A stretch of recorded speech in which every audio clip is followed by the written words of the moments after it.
For 20 years, Jason Harris walked past them without a second glance. He cleaned their offices, wiped their messes, and listened to their jokes behind his back. But no one ever asked his name. No one cared. Until one day he walked into that same boardroom, the one they never saw him enter, and revealed the shocking truth. He owned the company.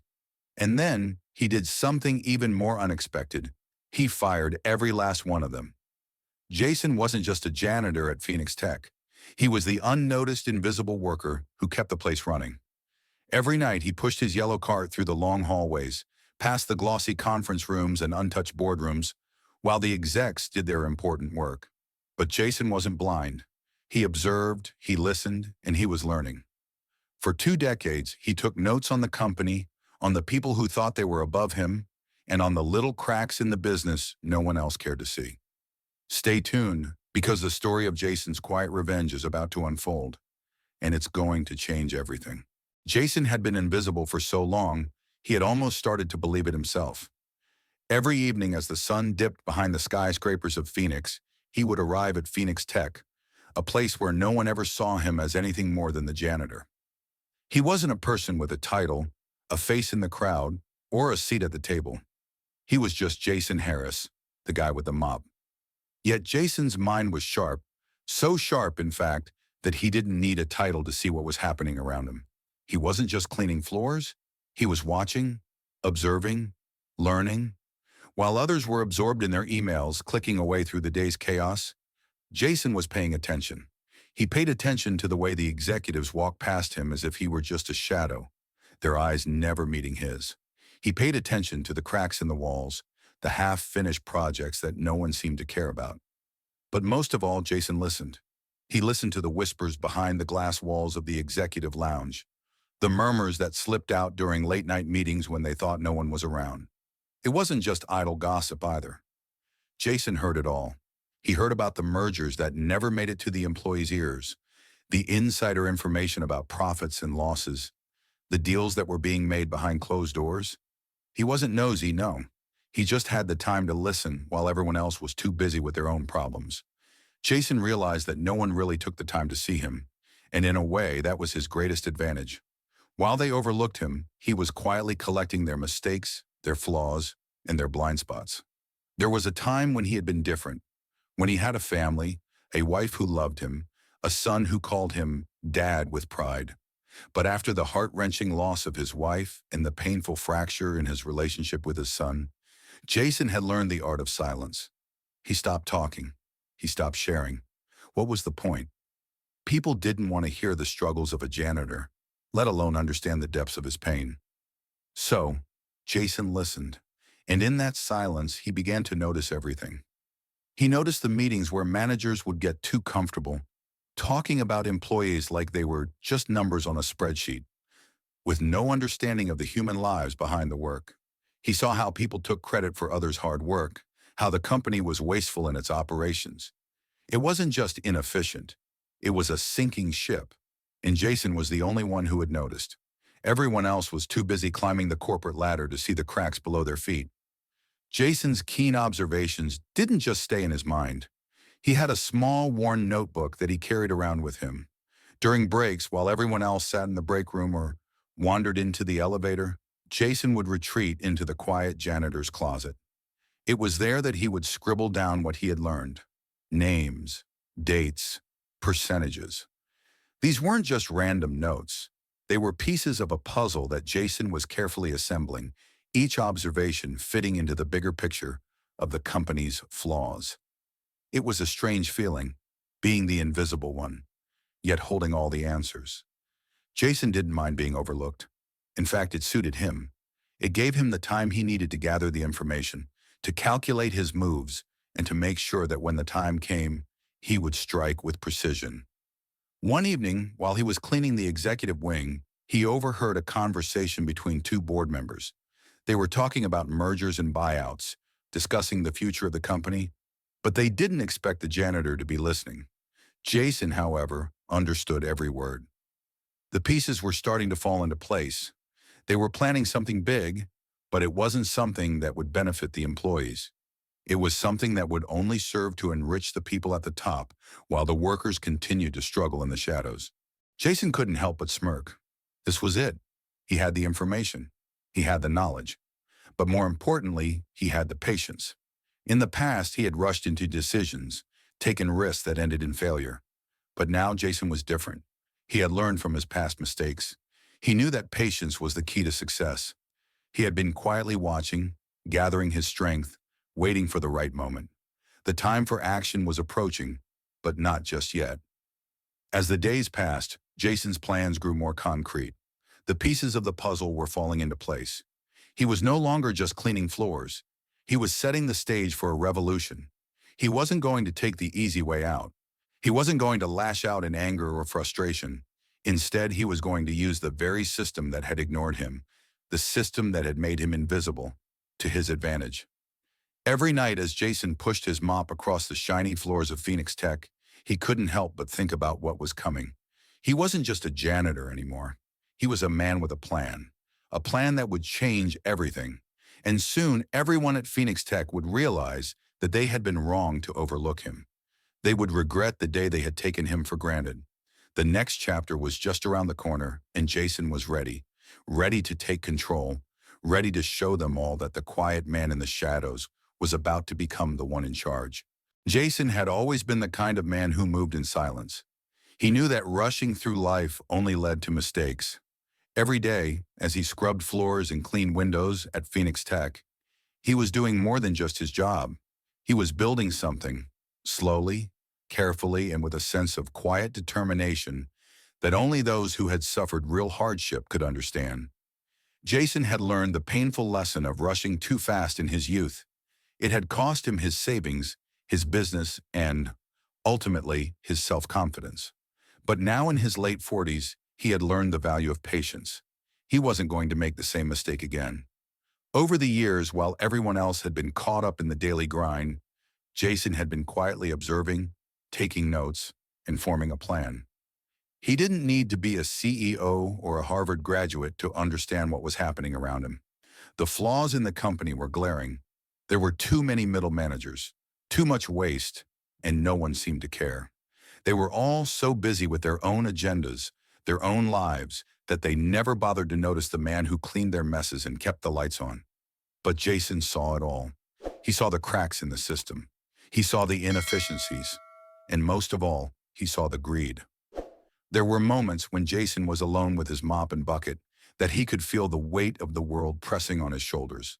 He was stuck in this endless cycle of cleaning, working late hours, and being invisible. He didn't have a fancy title, a corner office, or the respect of his colleagues. He was just a janitor. But that didn't mean he was blind. He understood that power wasn't always visible. Sometimes the true power lay in the shadows, in the quiet corners of the office where no one looked. It was in those moments of solitude, when he was cleaning the bathrooms or wiping down the windows, that the plan began to take shape. Jason started thinking about how he could use the system to his advantage.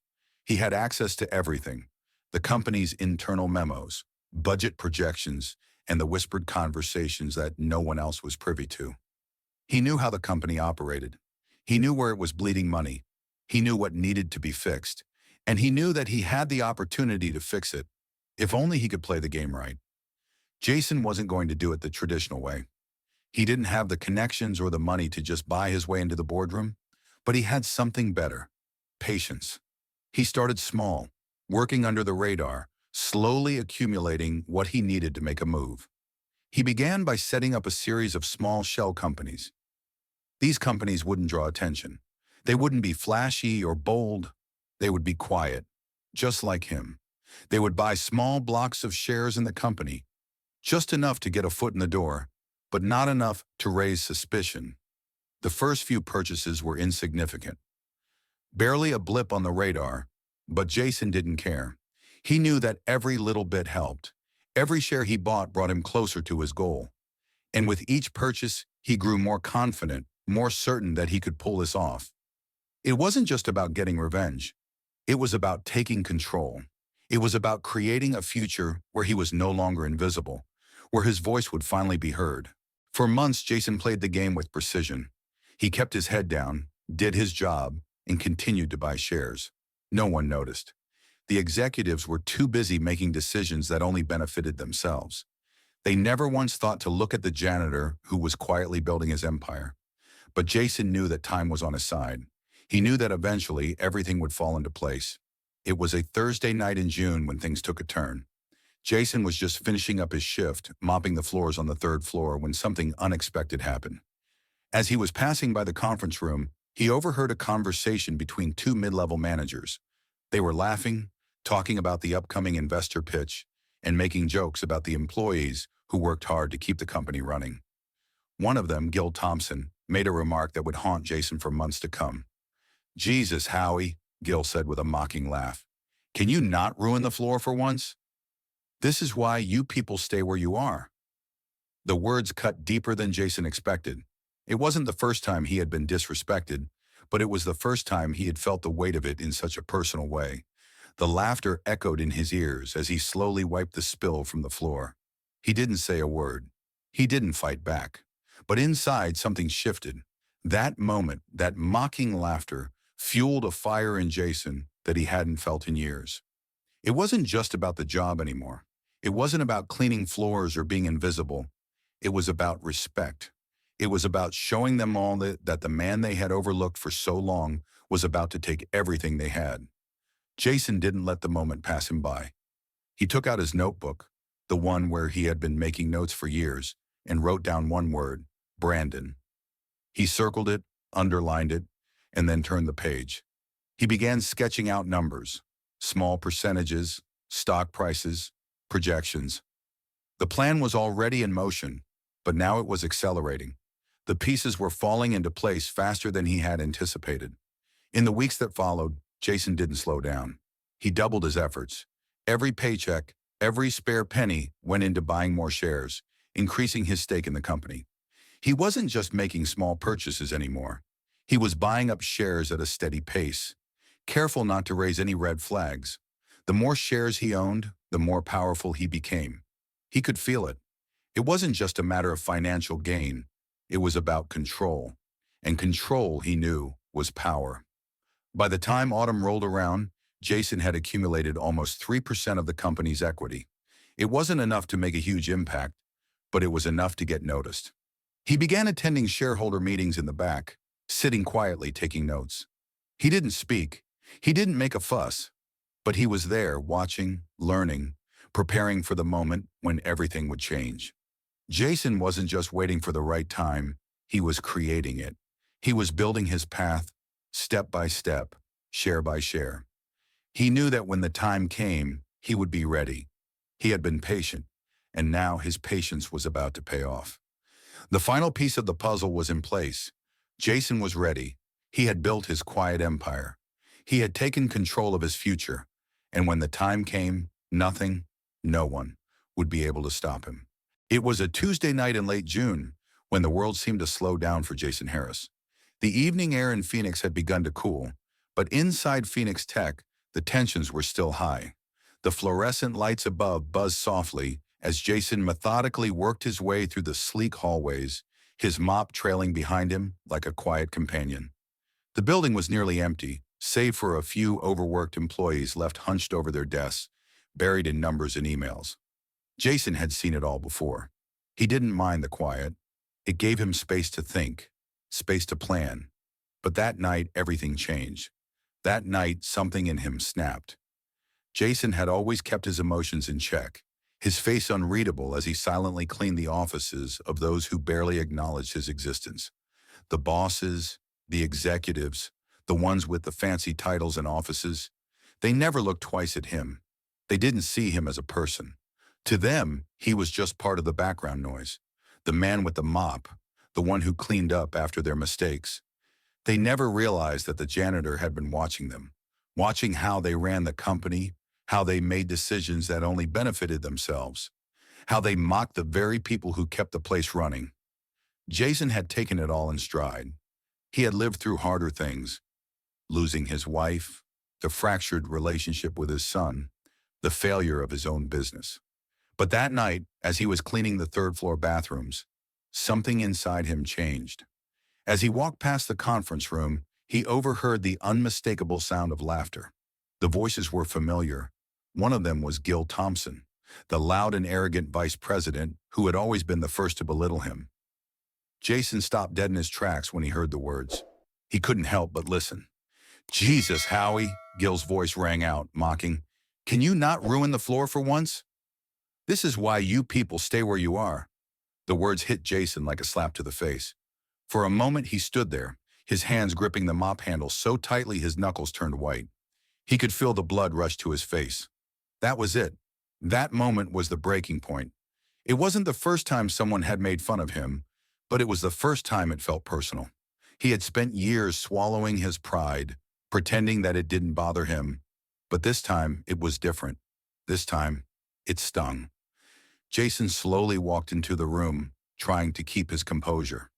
He was careful not to make a sound as he approached the spill Gil had created. The coffee was still dripping from the side of the cup, staining the polished floor.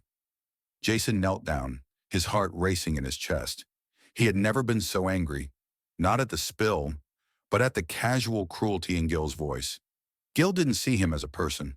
To him, Jason was just an invisible part of the company's machine, a cog in the wheel that could be replaced at any time.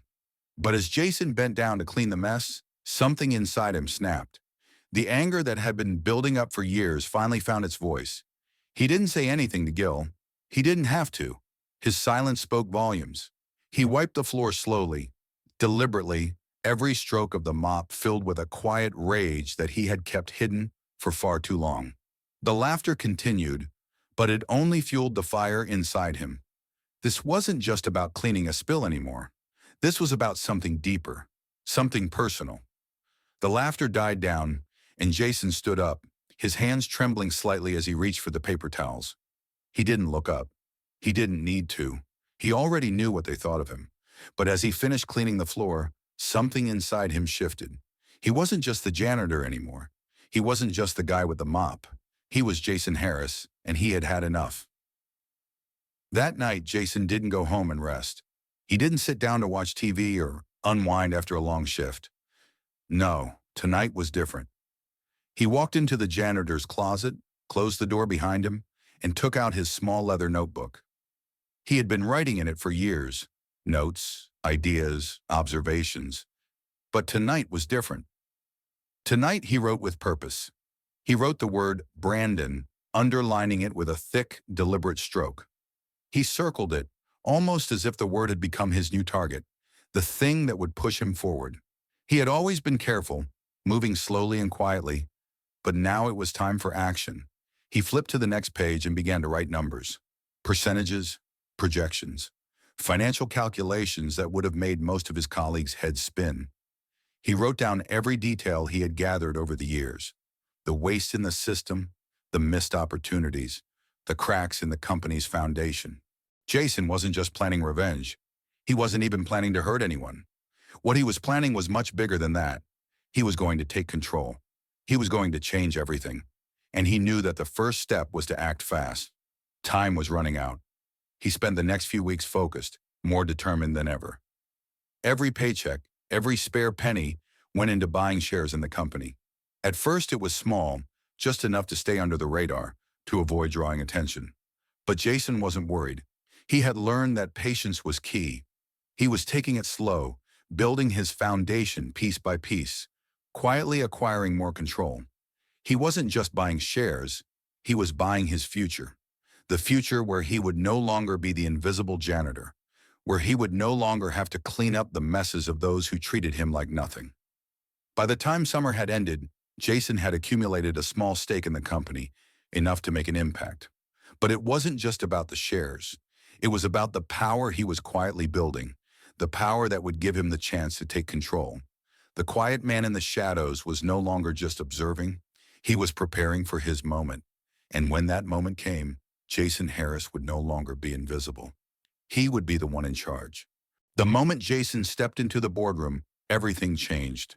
It was surreal, almost as if the universe had conspired to bring him to this very place at this very time. The same room where decisions were made that affected thousands of lives, the same room where he had spent years invisible, now felt like the most important place on earth. Jason had spent so many years cleaning this very room, mopping the floor, wiping down the glass tables, and hearing the laughter and conversations of people who never once took the time to notice him. But today, everything would be different. Today, Jason Harris was not just the janitor. Today, he was in control. He had spent months, even years, quietly planning this moment. The patience he had cultivated all these years had finally brought him to the edge of a precipice, where his next move would either catapult him into power or leave him stuck in the shadows forever. But Jason wasn't afraid. He had nothing left to lose. For too long, the men and women in this room had mocked him, overlooked him, and treated him like a ghost. But today, he would make them see. Today, they would understand who Jason Harris really was. As he entered the room, the executives were seated around the long wooden table, just as they always had been. The familiar faces that had never once acknowledged his presence now sat before him, unaware of the storm that was about to hit them. Jason didn't rush. He walked in calmly, his navy blue suit a stark contrast to the yellow janitor's uniform he had worn for so long. His presence was quiet but powerful. The room fell silent as he stood at the front, just for a moment, as if the weight of the moment was sinking in. They had no idea what was coming. Jason had been playing a careful game for months. He had been buying shares in the company at a slow and steady pace, keeping his actions hidden behind a veil of anonymity. Each small acquisition had brought him closer to this moment. But it wasn't just the shares that had given him power. It was the years of knowledge he had gathered, the pieces of the puzzle that no one else had bothered to see. He knew the company's weaknesses, its inefficiencies, its secrets. He knew everything, and now he was going to use that knowledge to take control. But Jason wasn't here to gloat. He wasn't here to rub his newfound power in their faces. No, what he wanted was respect. For years, these people had treated him as less than human. For years, they had seen him as nothing more than a tool to keep their office clean. Today, he was going to show them that he was more than that. He was going to show them the cost of their arrogance. Jason reached into his briefcase and pulled out a folder. The sound of the paper rustling was loud in the otherwise silent room. He placed it on the table, opening it slowly, deliberately. The executives looked at each other, confused, unsure of what to expect. Jason didn't speak at first. He just watched them, his eyes cold, calculating. Finally, he broke the silence. "I'm not here to be congratulated," he said, his voice steady, firm. "I'm here because this company needs to change.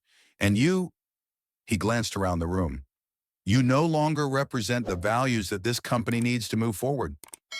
A murmur rippled through the room. Some of the executives shifted uncomfortably in their seats, unsure of what was happening. Jason could see the confusion on their faces, but there was no turning back now. It was time to finish what he had started. He reached into the folder and pulled out 4 letters. He held them up for everyone to see, the bold words, "termination," clearly visible. "This," Jason said, his voice barely above a whisper, "is the end for you." He paused for a moment, letting the weight of his words settle in the air. It was almost poetic, the way the tension hung in the room, thick and heavy, like a storm cloud ready to burst. The people who had belittled him, who had mocked him for so long, were now facing the consequences of their actions. Jason wasn't angry. He wasn't yelling. He was simply delivering the truth. The first name he called out was Gil Thompson. Gil, the man who had taunted him for years, who had laughed at his expense, was now staring back at him with a look of disbelief. Jason didn't have to say much. Gil knew. He knew the truth, just as everyone in the room knew. They all knew that they had taken Jason for granted, that they had underestimated him. But it was too late now.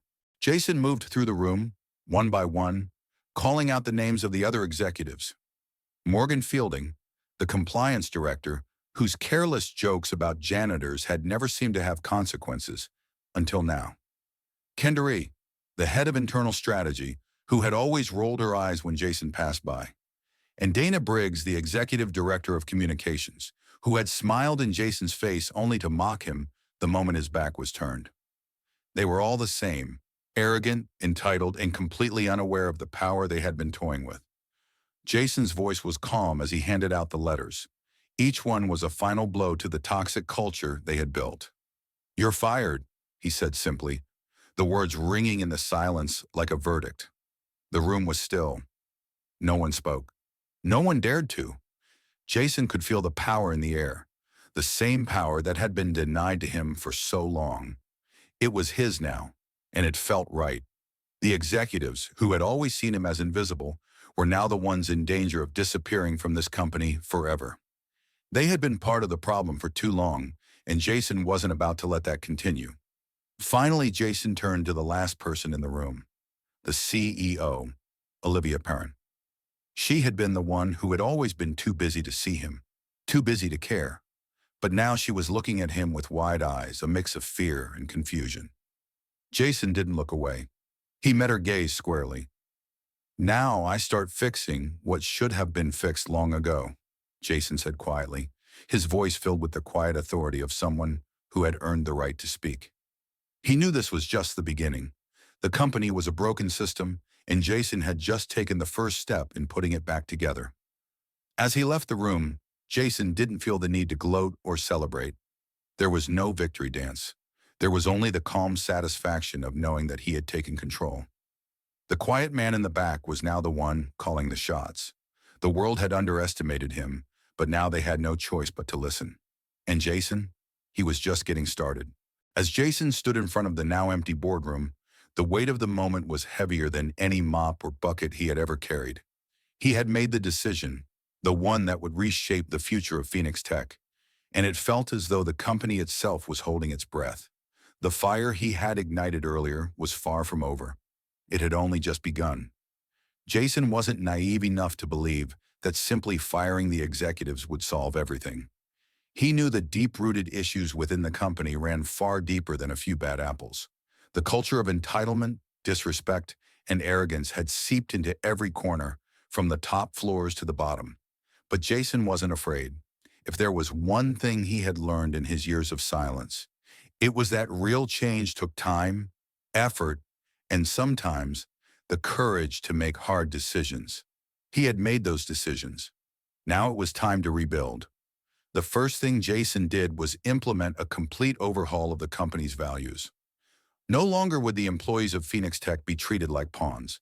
He knew that the company's success depended on the people who made it work. The janitors, the interns, the receptionists, and everyone in between. They were all the lifeblood of the company, not just the executives who sat in the high-rise offices.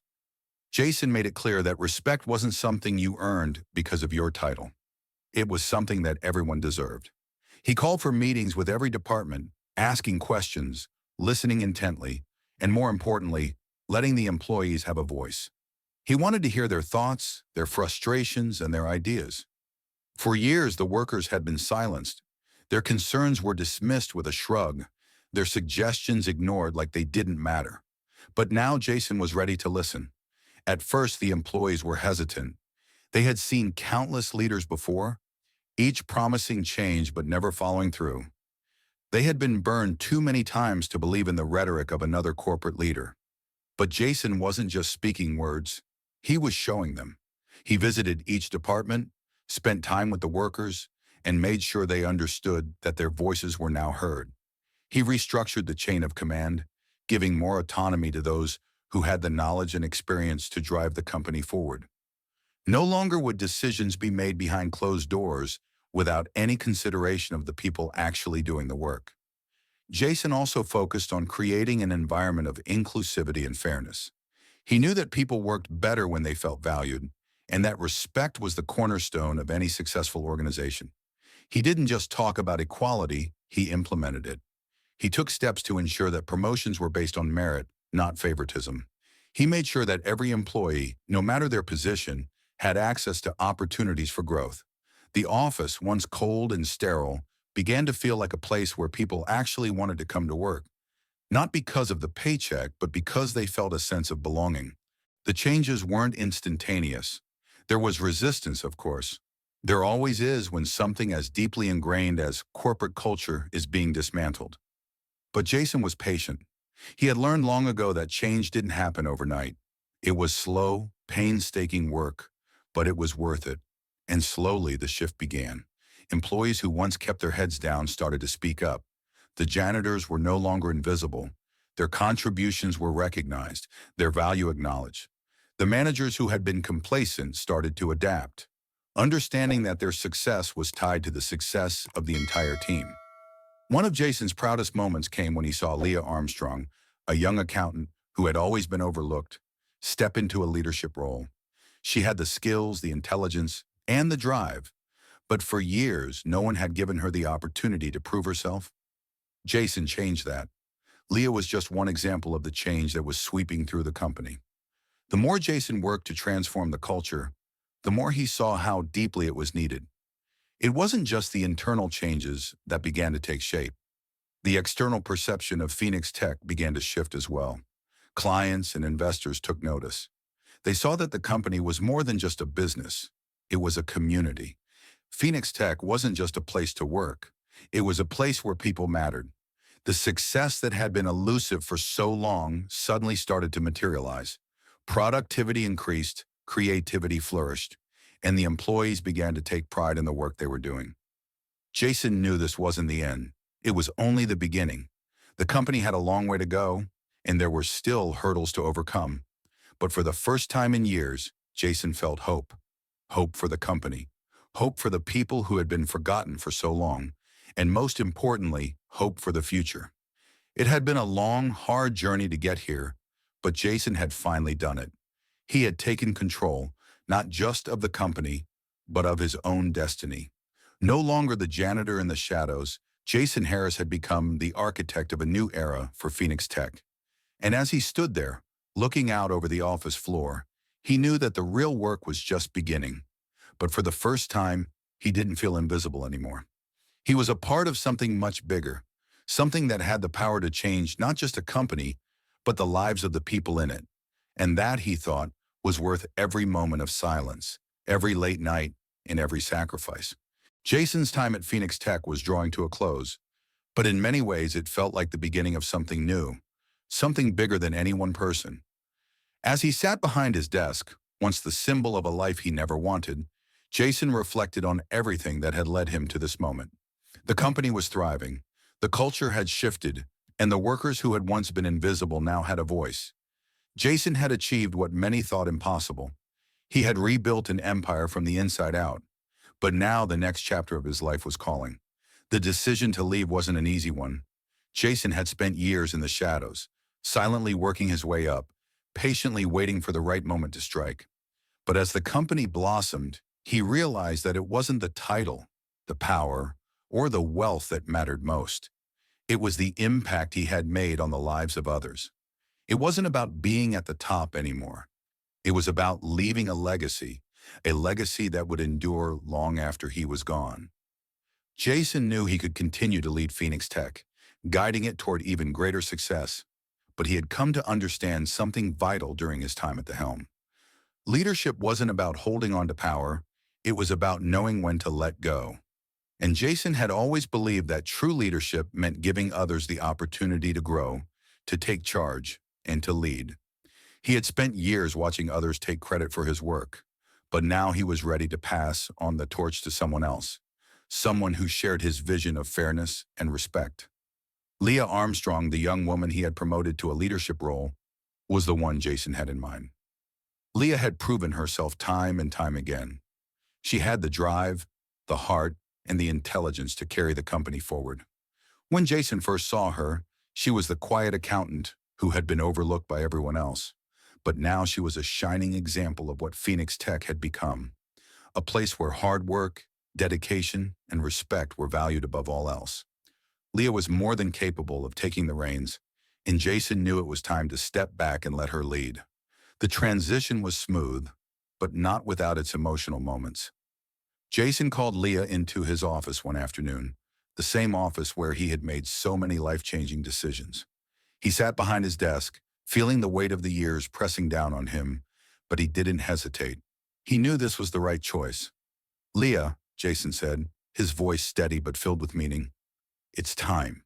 You're ready." Leah, who had worked beside him for so long, looked at him with wide eyes, her expression a mix of surprise and gratitude. Jason could see the doubt in her eyes, the same doubt that had once filled his own. But she had come a long way. She had proven herself in ways no one could deny. "I don't know what to say," Leah replied, her voice filled with emotion. "You've changed everything for all of us. I never thought I'd be in this position." Jason smiled, a rare and genuine smile that stretched across his face. "You earned it. Now it's time to lead, just like I did for you." With that, Jason officially handed over the reins to Leah. It wasn't a grand ceremony or a dramatic farewell. It was a quiet passing of the baton, one that would change the future of Phoenix Tech, but in a way that felt natural, as if the company had always been on this path, waiting for the right person to take the lead. Jason's last day at the company came quietly. There were no grand speeches, no farewell parties, just a simple goodbye. As he walked out of the building, the place that had once been a prison of invisibility for him, he felt a sense of peace wash over him. He had done what he came to do. He had built something lasting, something that would outlast his time in the company. He stepped into the warm Phoenix air, breathing in the freedom that had eluded him for so long. There were no more floors to mop, no more offices to clean. Jason Harris was finally free to live his life on his terms, away from the shadows, away from the people who had once overlooked him. But he didn't walk away empty-handed. He carried with him the memories of the employees whose lives had been changed, of the workers who had finally found their voices. He carried the knowledge that he had done something that few others could claim. He had left the world a better place than he found it. Jason didn't need accolades or recognition. He didn't need the fame or the glory. The true reward, he realized, was the quiet satisfaction of knowing that the people who had once been overlooked, ignored, and silenced now had the power to make their own futures. And that, he thought as he drove away from the company he had transformed, was more than enough. Jason's legacy wasn't just about the work he had done or the changes he had made. It was about the lives he had touched, the culture he had reshaped, and the lesson he had imparted. No matter who you are or where you start, you have the power to change the world. And that was the story Jason Harris would leave behind. Jason's story teaches us that true power lies not in titles, but in the respect we give and receive. For many years, Jason was overlooked and underestimated, but through patience, perseverance, and quiet determination, he not only changed his life, but also the lives of those around him. His journey shows that change begins from within and that every person, regardless of their position, can make a difference. It's never too late to take control of your future and stand up for what you believe in, no matter the obstacles or how long it may take. For older generations, Jason's journey is a powerful reminder that we are never too old to pursue change, to listen, to lead, and to create a lasting impact. Life doesn't stop offering opportunities at a certain age. Our experiences, resilience, and wisdom are invaluable assets to transform our own lives and the world around us. So remember this: no matter where you are in life, your voice matters.